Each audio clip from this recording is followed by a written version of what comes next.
This is Scene and Nerd. I'm your host, Sarah Belmont, and with me, as always, is our Mr. Producer, Will Paul. How are you doing tonight, Will? Doing very well, Sarah. How are you doing this evening? Looking forward to talking some One Piece. Well, that brings us to One Piece Season 2. We have episodes 4, 5, 6 to talk about. To start us off, Big Trouble in Little Garden. Will, what was your take on the Giants and the prehistoric island? I really enjoyed the Giants. Yeah, they grew on you for sure. They grew on everybody. Yeah, they grew on everyone. But the fourth episode to me was really just it felt like a bridge episode in a lot of respects because we had everything sort of set up with the first three. We're now into the grand line. Of course, we get the tease by we get the opening scene with Miss All Sunday. Miss All, yeah, Sunday. Just we'll give them the option with the eternal post. Log post, yeah. Eternal log posts. Not just any log post, an eternal log post.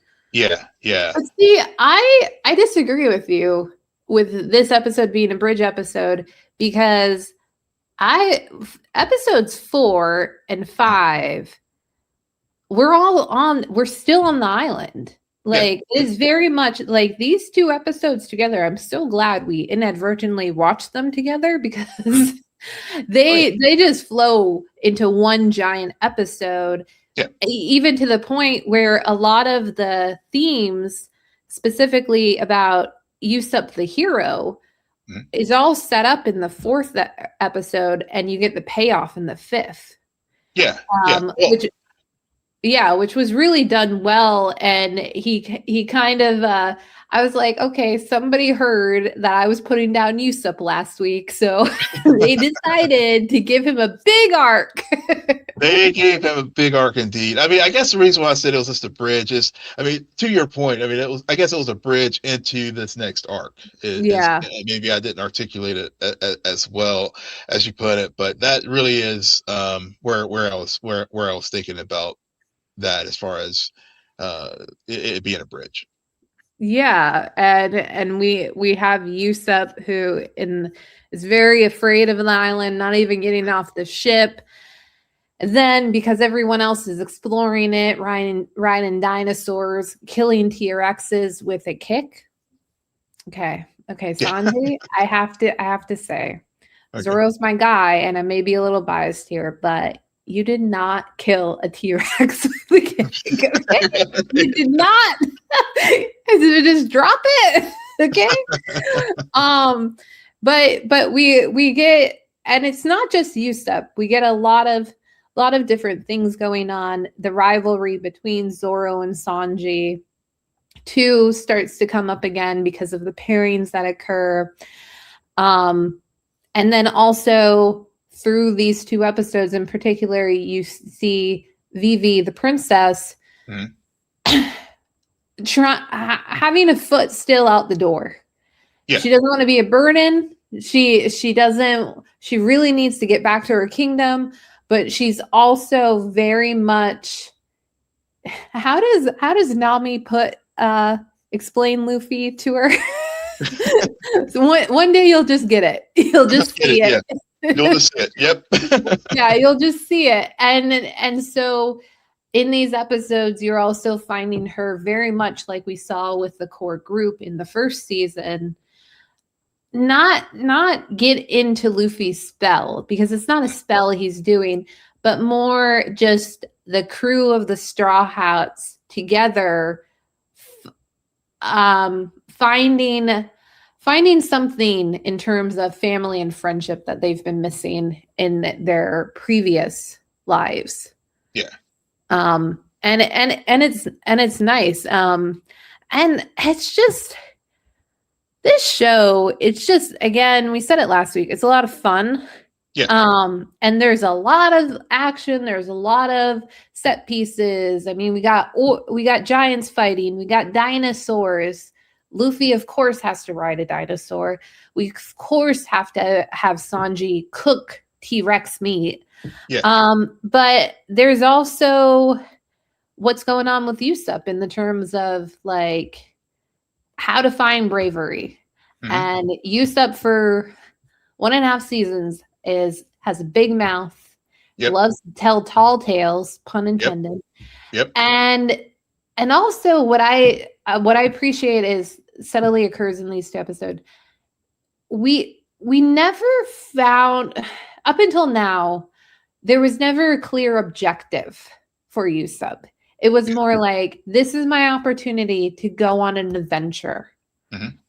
But unlike the others, who Luffy obviously wants the One Piece and become king of the pirates, and then Zoro with his wanting to defeat, I forget his name, and become the best swordsman around. Oh, Mihawk. Yeah, Mihawk. Yeah. You're always gonna have to remind me of the name. Yeah. Through the course of the Giants and the bravery he takes to go up against Vivian, or Miss Valentine. Miss Valentine, yeah. And Miss Valentine. And he finds a goal and he wants to go to where is that place that the Giants are, the island? Oh, I'm blanking on the name of the island. They talked Elphaba. Elphaba. Yep. Yeah. He wants to go there, even though he's going to stick out. Mm-hmm. I don't even think they're going to see you. Just don't get smushed. But I like that because it's different than what we've seen others go through in terms of journeys. Mm-hmm. And it was very refreshing. Yeah, it was very refreshing, and I'm glad you brought up Usopp because his relationship with the Giants, and whenever we see in when they have the duel and they determine that Dory was fighting the other giant, and they learned that the potionist was like poisoned, and it wasn't fault, no honor was happened there. And then of course, as Usopp was finding the courage and wanted to think that whenever he goes back to Brogy and learns that the true bravery is not the absence of fear, but going in a battle in spite of it. And then and just hearing that, and to your point about whenever he went back to rescue his friends from Mr. 3. Yeah. And he's taking on Miss Valentine as well, and also number 5. It was a nice character arc and growth of Usopp, and you're right, it did give him a purpose, because before he did feel that he was just he was part of the crew, and but we do still see elements of his cautiousness in the 6th episode whenever they do get to the Island of Drum. So even though he's shown growth, he's still at his core a very cautious person. Yeah. Miss Golden Week. So again, in episode 4, we start to see and we hear this laughter like a childlike, and we start to see these tattoos. Yeah. and so what I found very interesting is I started to during the 5th episode write down notes, because I was like, oh, that's interesting. Yeah.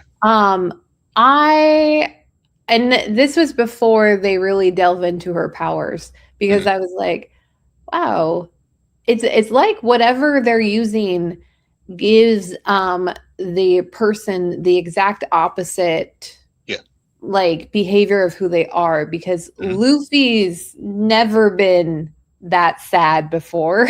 that we've seen. Never. And Nami has never not been a person of action. Right. So and then Zoro is ultra serious. So when they explain the color palette and how the emotions work and everything, I was like, okay, that makes sense. Mm. But I think it was very smart of what colors got applied to what characters. Yes. Considering who we know those characters to be, and to really show the opposite emotion and the odd behavior very clearly and vividly. That was done well. And it was arguably Golden Week and Mr. Five are two of the creepiest villains we've had so far in terms of the Baroque works, just because I know Miss All Day Sunday and her arms, but still, I mean, House of Wax, anyone? And then nothing is creepier for some reason than when you can't see the person and you hear this laughter, and it is childlike, but it's a little sinister because, you know. Oh yeah, I in my notes I did put that. I did. I was like, she freaked the hell out of me. She calls him Dolly, and you're like, no, let's not do that. Can we not turn this into a horror show? yeah. I was thinking, whenever it's like she was kept called Luffy Dolly. I think that was what was the whole the creep factor for me. And I was just wondering, like, what, to your point, like, whenever we saw her, break Luffy down as far as the hopelessness, and because he's the most optimistic, fearless, and all. But when she was calling him Dolly, and then whenever she had him walk out to sea, so creepy.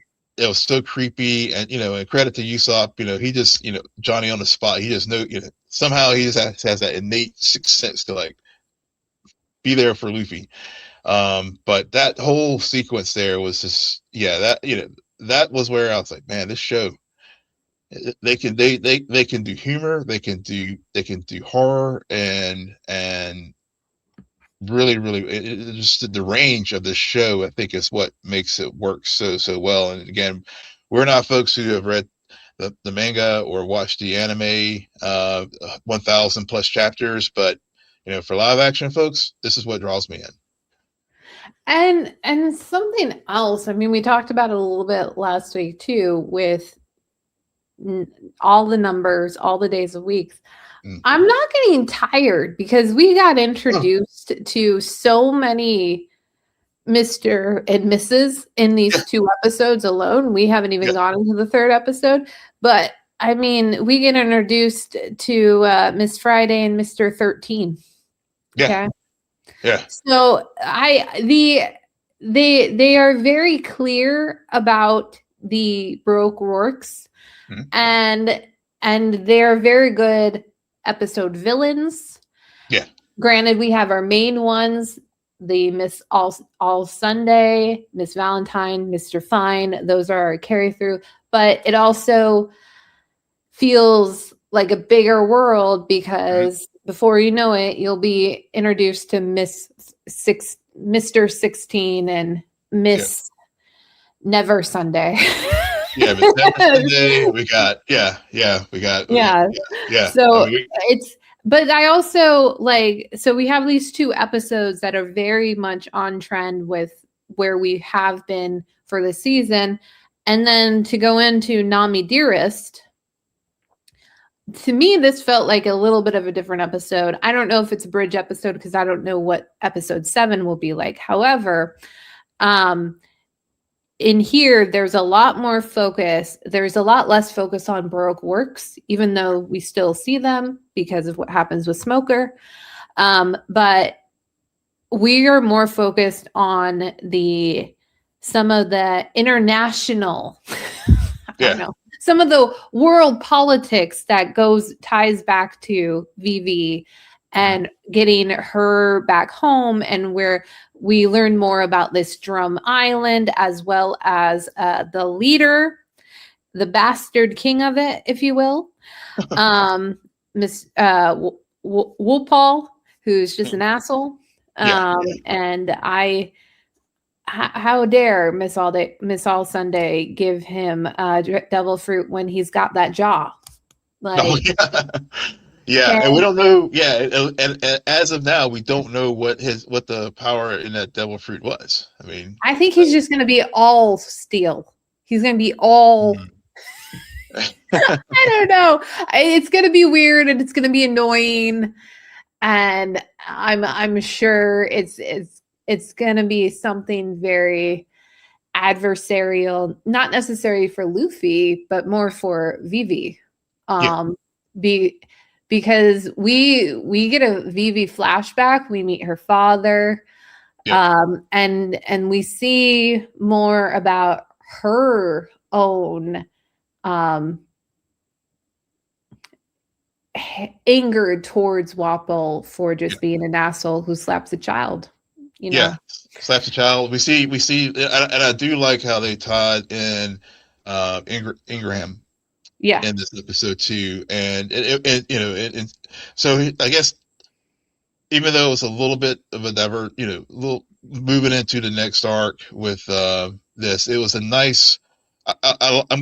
This was one of those things, like you said earlier, where I'm glad that we watched these three together because it was a nice callback to her encounter on with the giants whenever they burned the funeral pyre of the handkerchief. So dealing with her grief. Absolutely, because that Ingram we only met for one episode, but they had known each other before that episode, and so that bond definitely did need to be shown. I don't think you can have a VV flashback without Ingram being there, based on how close they were. And I also, this episode, it's not that we don't meet people, because again, we just listed a few and there's a few more, because what the heck is Katie Seagal doing here? I was aware of this cast. This was, I know folks, I know a lot of people were was really hoping Jamie Lee Curtis was, I think it was a big fan casting for her. Maybe Jamie Lee was like pushing for this role, but I did know Katie Seagal was going to be in this. I think I even posted about it on our socials that she was cast in the show. Jamie Lee is on Scarpetta. So she might have been a bit busy. Granted, Katie Seagal is also, well, no, we didn't see her last season. Anyways, but we see Dr. Rena as we meet the witch, who turns out not to be a witch. And more importantly, we finally meet Chopper. I've heard whisperings of Chopper. I knew nothing about it before this episode, but they are delightful. Yes. And I am very much interested in them becoming a Straw Hat. And so I am on board with that. And my other note was the nudity that was occurring throughout these episodes. There was skin. There was some skin shown. There's a lot of skin. I had to. I was impressed with Luffy. Luffy's kind of cut. I mean, Yep. And I've seen the videos, but yep. So, the other thing we probably will need to touch on is Smoker and Tashigi. Because they are also very much like Garb in the first season. They are, we check in on them, and they're moving along in their own endeavor that will inevitably reintersect with the Straw Hats as they're trying to find a Baroque works. And so they go to a communications Yeah, it was a Isle of depot. Renaissance, a Yeah. communications outpost, and that's where they encounter Miss Thursday and Mr. 11, who Mr. 11 has a very important sword. It's like, well, that's inevitable that Tashigi Yeah. meets him. Yep. So I I think it makes sense that we're getting Smoker and Tashagi this Mhm. season and not much so much Garb, and I'm always blanking. There's names that I feel like are just wiped out of my mind.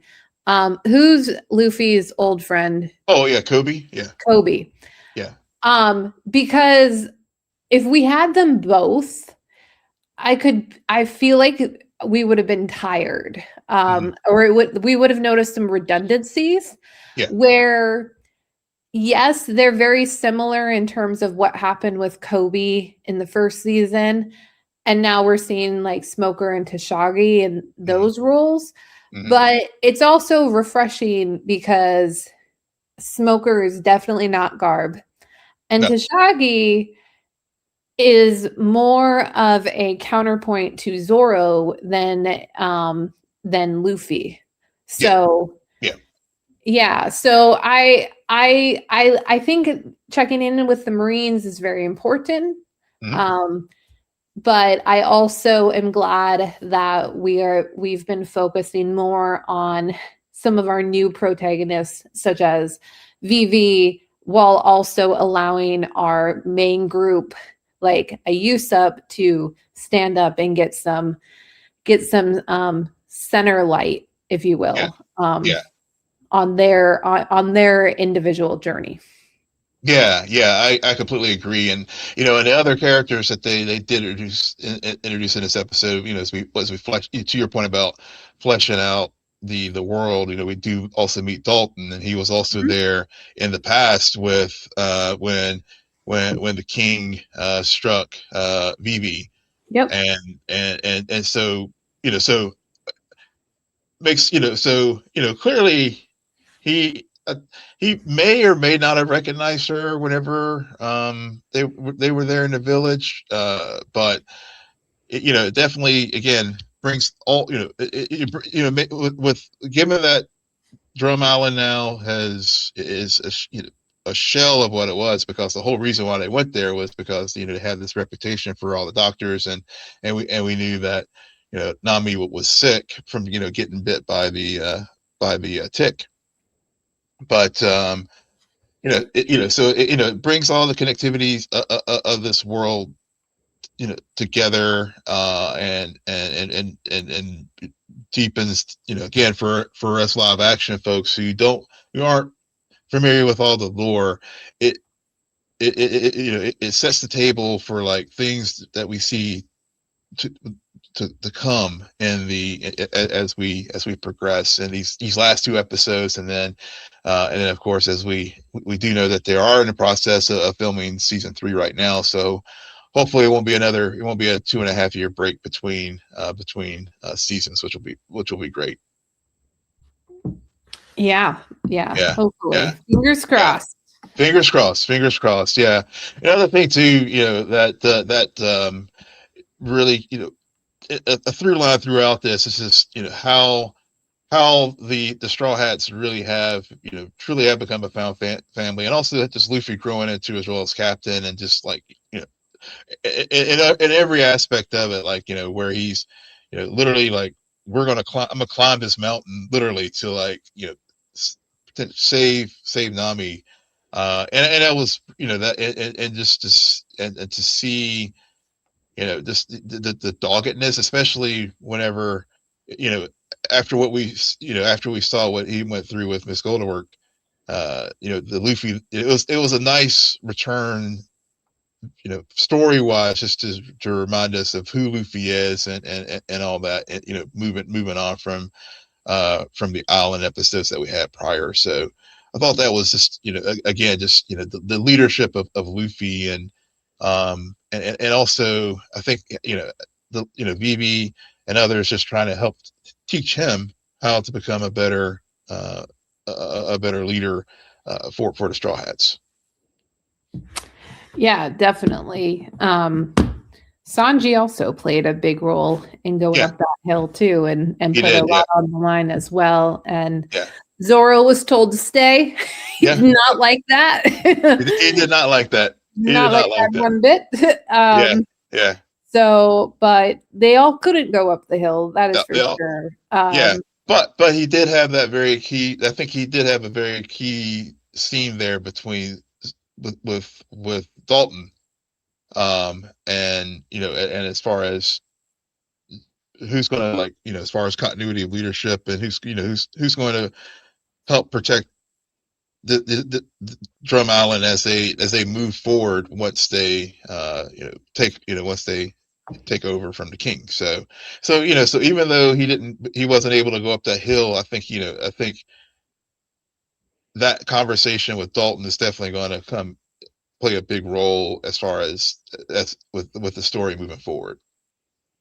Well, as far as building allies, for the Straw Hats. I don't think they have a problem with building allies. I think that moment sticks out because I think it says more about Zoro than it does Dalton. True. And what's going on with Zoro in terms of his role as a team, or role as part of the crew, and his own growth and journey. Because I mean, the line is, my aim is not to lead these people, only to be a shield. Yeah. And then I stupidly did not write down what Zoro's response to it, but I feel like it was something along the lines of sometimes it doesn't matter. It's only what they need. So I think that at the end of the day, we've seen over the last few episodes this season, Zoro try to step up, but he's not perfect. And he gets lost very easily. He's very bad with navigation. So maybe it's not so much him needing to be a leader for the Straw Hats, because they have one, but him learning that there is still a way to not only be a shield and to also, like, be utilized more than you currently feel you are, or see your potential. But all right, well, I think I've forgotten enough names for tonight, and I think we've talked a lot about these shows as well as Paradise. And so on that note, Will, why don't you tell our listeners where they can find you? Yes, you can find me on all the socials at Will M. Polk, WILLMPOLK. And you can find me there too at SJ Belmont, SJBLMONT. Please follow our crew on X, formerly known as Twitter, at Scene and Nerd, on Blue Sky. Friend us on Facebook, follow us on Instagram and Threads at Scene_N_Nerd. And visit our website, www.sceneandnerdpodcast.com. But most importantly, rate, follow, and comment on Apple Podcasts, Spotify, YouTube, or wherever your podcasts. Good night, Geek Out. You're welcome.